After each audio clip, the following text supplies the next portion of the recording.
इमरान खान साहब कह रहे हैं कि हम इस तरीके से इंतज़ाम कर रहे हैं लॉन्ग मार्च का कि हमारा लॉन्ग मार्च जो है इसकी हुकूमत को समझ ही नहीं आएगी और हम अपने लॉन्ग मार्च के जो मकासद हैं वो हासिल करके रहेंगे। हम इनका ऐसा इलाज करेंगे कि जो 25 मई वाला इलाज था उससे भी बढ़कर इलाज होगा।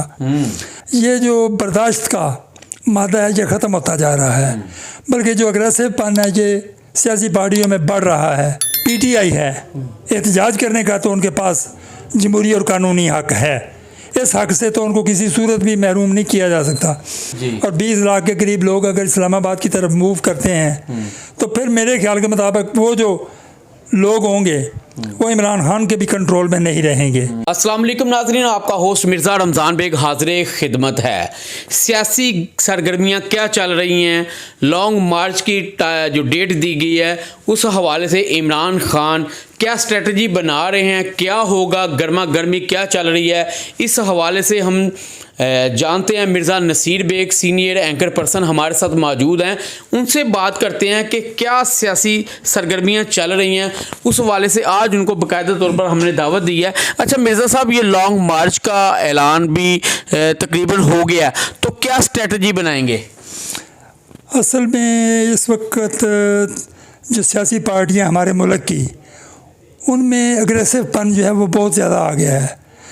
आपने देखा होगा कि जैसे इमरान खान साहब कह रहे हैं कि हम इस तरीके से इंतज़ाम कर रहे हैं लॉन्ग मार्च का कि हमारा लॉन्ग मार्च जो है इसकी हुकूमत को समझ ही नहीं आएगी और हम अपने लॉन्ग मार्च के जो मकासद हैं वो हासिल करके रहेंगे।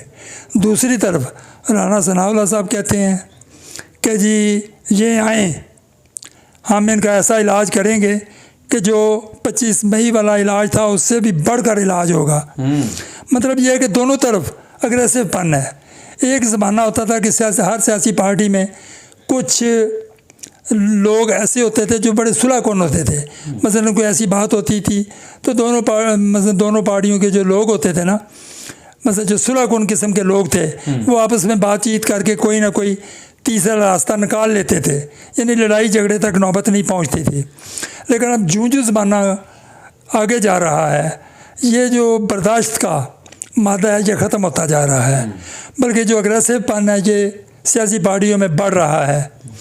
दुश्मनाम तराजी, एक दूसरे को धमकियाँ, एक दूसरे पे पर्चे भी करवाए जा रहे हैं, एक दूसरे को गिरफ्तार भी करवाया जा रहा है।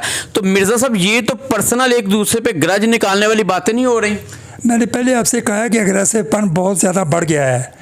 आप मुझे एक बात बताएं कि जब एक पार्टी किसी दूसरी पार्टी के जो मेन लीडर्स हैं उनके ख़िलाफ़ संगीन दफ़ात के तहत मुकदमात दर्ज कराएंगे तो वो जो पार्टी है उसमें फिर अग्रेसिवपन का आना तो कुदरती बात है।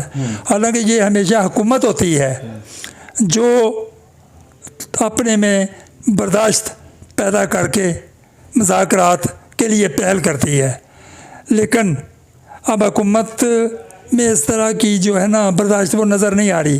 बल्कि वज़ीर आज़म साहब ने खुद कहा है कि हम इमरान खान को इस्लामाबाद में दाखिल नहीं होने देंगे। मेरे ख्याल के मुताबिक ये वज़ीर आज़म साहब का ये जो बयान है ये कतई तौर पे जमहूरी बयान नहीं है, क्योंकि जमहूरियत में हर सियासी पार्टी छोड़ के बल्कि हर शख्स को एहतजाज करने का मुकम्मल हक़ है। इमरान खान के पास मुकम्मल हक़ है, लेकिन वो फिर क्यों मना किया जा रहा है? असल बात यही है ना कि जो पीटीआई है, एहतजाज करने का तो उनके पास जमहूरी और कानूनी हक़ है, इस हक़ से तो उनको किसी सूरत भी महरूम नहीं किया जा सकता। और अगर उनको ज़बरदस्ती महरूम करने की कोशिश की जाएगी तो वो तो मेरे ख्याल के मुताबिक मुल्क की जो आला अदालतें हैं मुदाखलत करके ये हक़ उनको ज़रूर दिलवाएंगी। इन दी एंड क्या होगा, हमारे नाज़रीन को ये बताएं, अब क्या होने क्या जा रहा है इन दी एंड? इन दी एंड यही होगा कि जब रैली निकलेगी एहतजाज के लिए, लॉन्ग मार्च आएगा, तो सबसे जो बड़ी बात है वो होगी कि लॉन्ग मार्च की तादाद क्या है।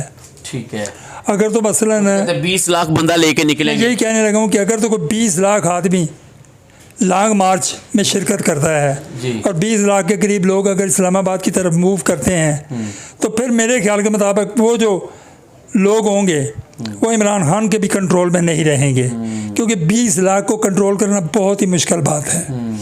फिर तो हो सकता है कि सूरत हाल बहुत गंभीर हो जाए और फिर मामला किसी के भी हाथ में ना रहे, और फिर तो सीधी बात ये है कि सूरत हाल ख़राब होने की सूरत में अमन अमान का मसला पैदा होगा, जिससे जाने भी ज़ाया हो सकती है फिर तो मिर्ज़ा साहब। बिल्कुल जाने भी ज़ाय होंगी, मुकदमे भी दर्ज होंगे, और हो सकता है कि फिर कत्ल व गारत भी हो जाए कि यानी जो लोग हैं वो भी शायद हो सकता है मुख्तलिफ पार्टियों के एक दूसरे के ख़िलाफ़ एक दूसरे के घरों पे एक दूसरे पर हमले करें। यानी फिर सूरत हाल जो है, मैंने पहले बताया कि वो किसी के फिर कंट्रोल में नहीं होगी। अब इमरान खान का जो मुतालबा है वो तो सिर्फ इतना ही है कि इलेक्शन की डेट का ऐलान कर दें, इलेक्शन अनाउंस कर देना चाहिए। फिर मैं ये कहूँगा कि हुकूमत को ये चाहिए था कि वो इमरान खान के साथ बैठ के, बेशक वो डेट ना भी देते, लेकिन ये कहते कि हम इलेक्शन की डेट के बारे में आपके साथ संजीदगी के साथ मुज़ाकरात करने के लिए तैयार हैं, आप हमारे साथ आकर बैठें तो सही। और अगर दोनों पार्टियों के जो मरकज़ी लीडर है वो बैठ जाते, आपस में इलेक्शन की तारीख के बारे में बात करते, तो बहुत हद तक मुमकिन था कि इमरान खान जो था वो हुकूमत की बात मान लेता या हुकूमत इमरान खान की बात मान लेती। लेकिन अब मामला तो यही है कि हुकूमत ने भी इस बारे में कोई ख़ास प्रोग्रेस नहीं की मुज़ाकरात के लिए। अब हुकूमत यही कहती है कि इस तरीके से अगर वो कहेंगे जबर से यहाँ पे दबाव डाल के, तो हम इस तरीके से तो तारीख नहीं देंगे, बल्कि फिर इस तरीके से तो 11 माह के बाद ही इलेक्शन होगा। वैसे मेरे ख्याल के मुताबिक 11 माह कोई इतनी लंबी डेट नहीं है, 11 माह के बाद तो इत्तेफाक से इलेक्शन होना ही होना है, और इलेक्शन की तारीख से कोई 3-4 महीने पहले सीधी बात है कि जो हुकूमत है वो भी ख़त्म हो जाएगी और जो केयर टेकर गवर्नमेंट है वो आ जाएगी।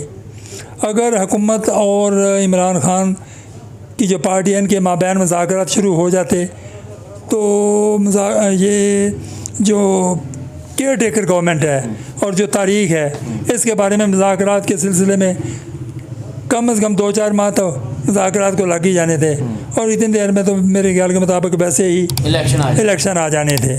लेकिन हुकूमत जो है मेरे ख्याल के मुताबिक उन्होंने भी कोई संजीदगी से या अक्लमंदी से काम नहीं लिया।